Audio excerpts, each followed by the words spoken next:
Okay. Wow. So even though you had these dreams, acting was still in there from the beginning. You know what I'm saying? Because I know you in elementary school you had a play. Wow. Was that Peter Pan? You definitely did your homework, bro. Wow, it was, man. My first opportunity to act was Peter Pan, man. In elementary school, my Fannie Richards, which at then was kind of like a Catholic school. Okay.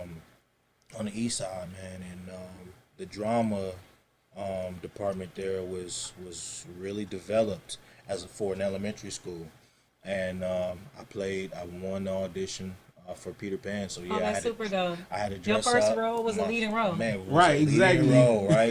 God was already positioning me. Right, It was gonna be. That's very dope, man.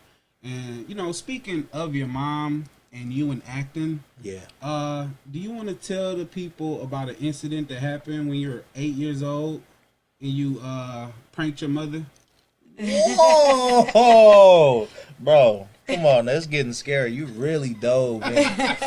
Yeah, man. People in Detroit, you already know how we do it. Legit. So, yeah, man. I was, man. I used to, mess with my mom. I didn't even know that I was acting. I just knew that I just wanted to, mess with her a little bit. Yeah. Being mischievous. I got a youngster. You do it all the time to me. Being a little knucklehead. I get it. So like one day, my mom, she had just got to the crib and I'm messing around. She come in the room and see me on the floor. Now I try to stop my breathing.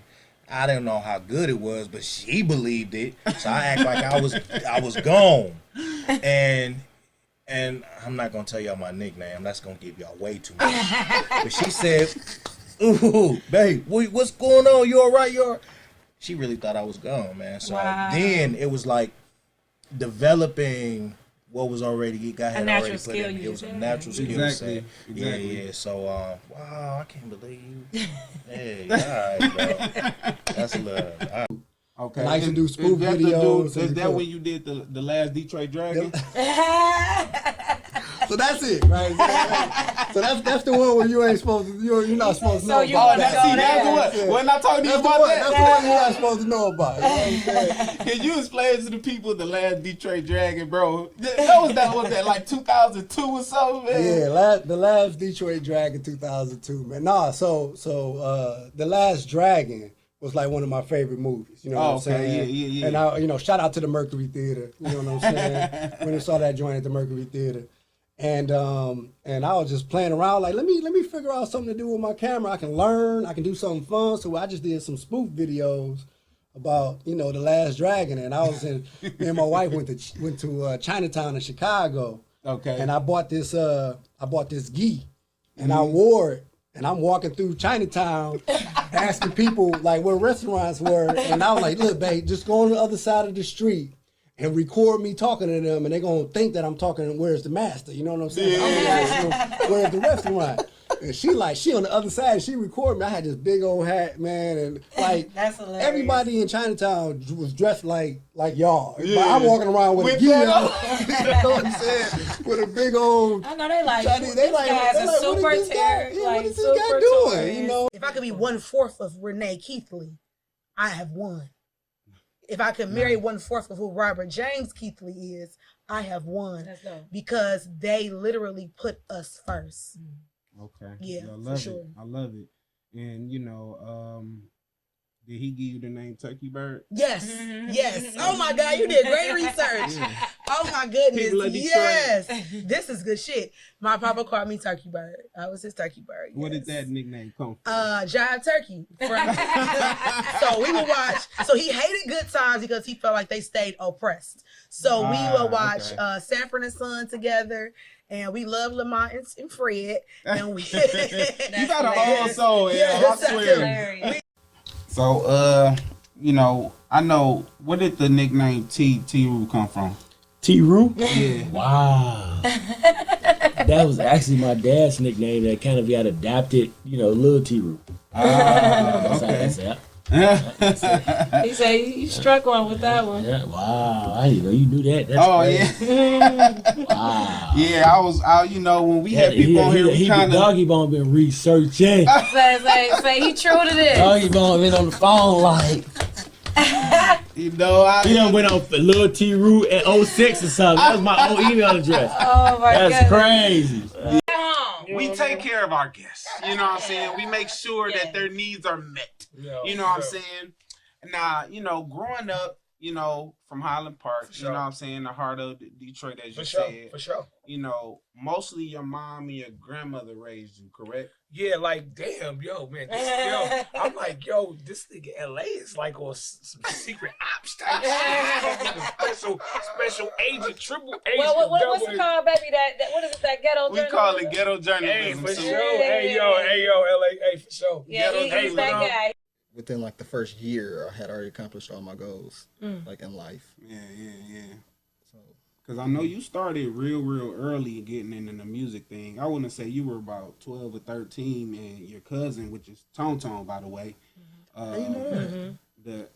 You know, we call it ghetto journalism at its finest. You know what I'm saying? Oh wow. Yeah, for sure. And I know he got signed, and you were around him and seeing that music inspiration behind him. Now, like, what were some things growing up, you know, under your big cousin? What did you learn going into music? He was like one of the first artists to ever get signed from here. So basically, I was kind of like right there with him. So everything that he kind of went through, I kind of seen. And like, You know, I see, you know, with Tony Island, he kept that promise that he made to Granny, right? Yeah. And he ended up opening up that restaurant, you know what I'm saying, which is, I don't know if it's still active, but I ain't been there in a while, but I did hear something about it, but I don't know if it was true. You from the east side? I'm not. I'm from the west. Yeah, we west side, but we not east side too. Yeah, it was just crazy how you knew all that stuff. Like, how did you know? No. I mean, that's, you know, this is our platform, so I want to make sure that I know everything I need We to want know to tell your story about my guests. And, yeah. you know, make sure I present you under the right light. You know what I'm saying? No cap, ever. And Stuck in My Ways, you had a song on there called I'm Sorry. Mm-hmm. How that song make you feel, man? Oh man, I still like, bro, like that record, like, man, like, I put it to you this way, like, when I first heard that record, when I came to the studio and Kid just had the beat playing, I like literally put Kid out the room and I closed the door and I just sat at the board and I don't know what was wrong with me, but I just started crying. Like before I ever wrote one word to that song, it was like the tears was just an energy, pouring out.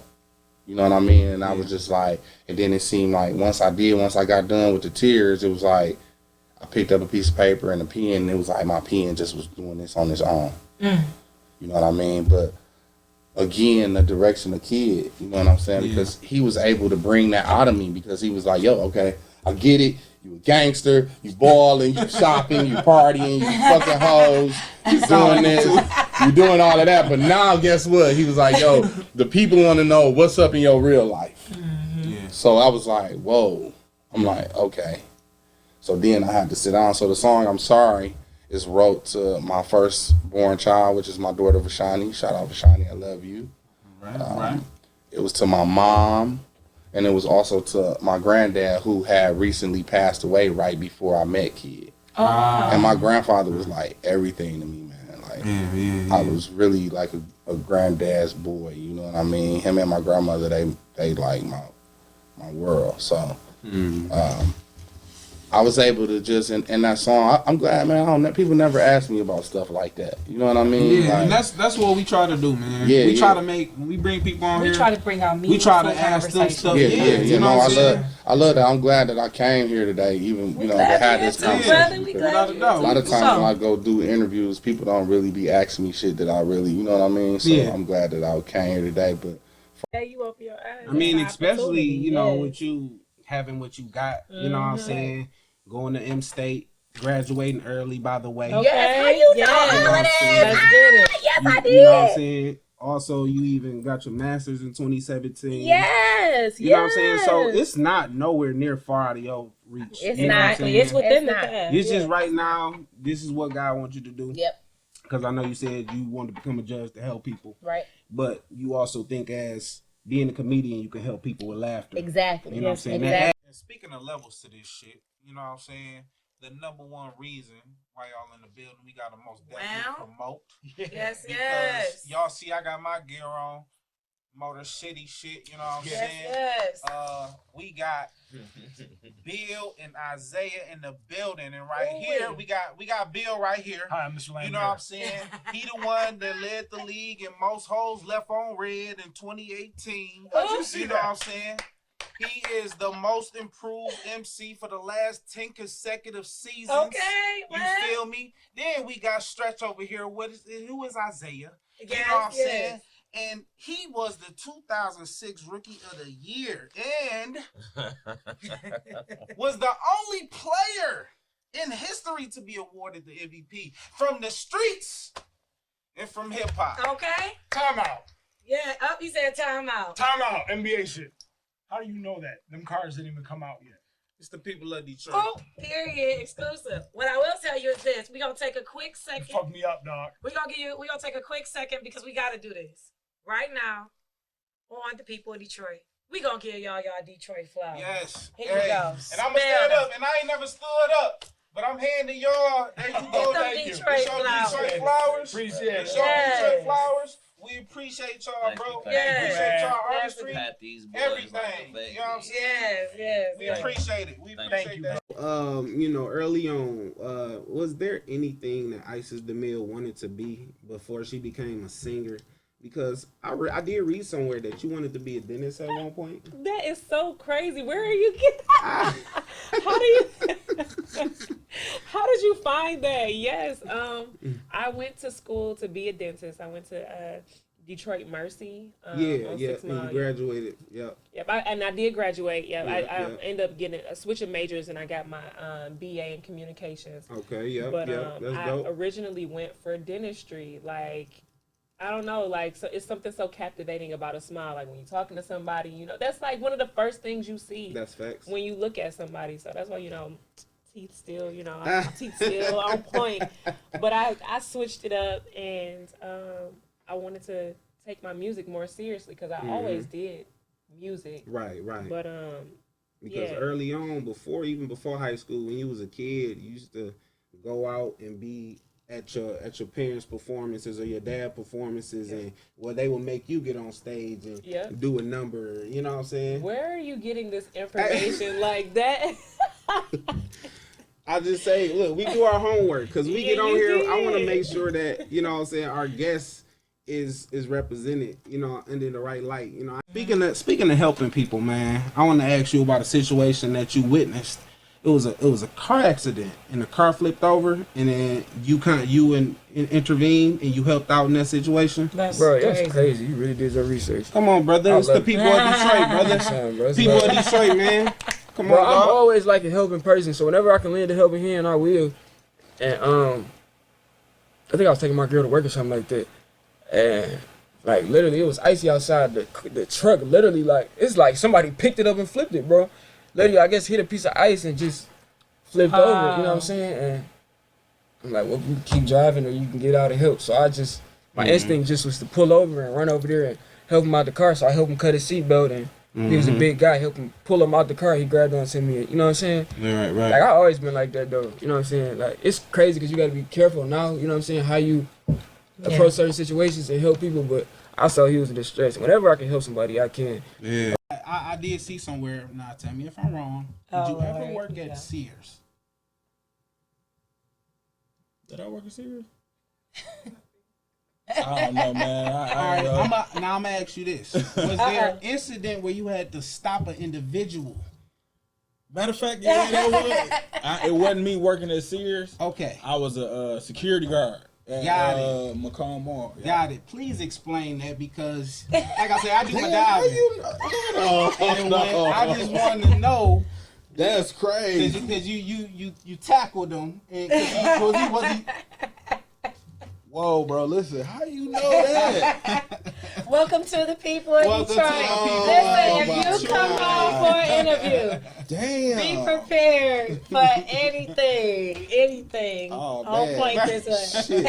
But, all right, let me tell a story. I might as well. Taught me a lot. Since you naming people, I'm gonna name off a few people that may have an inspiration to you.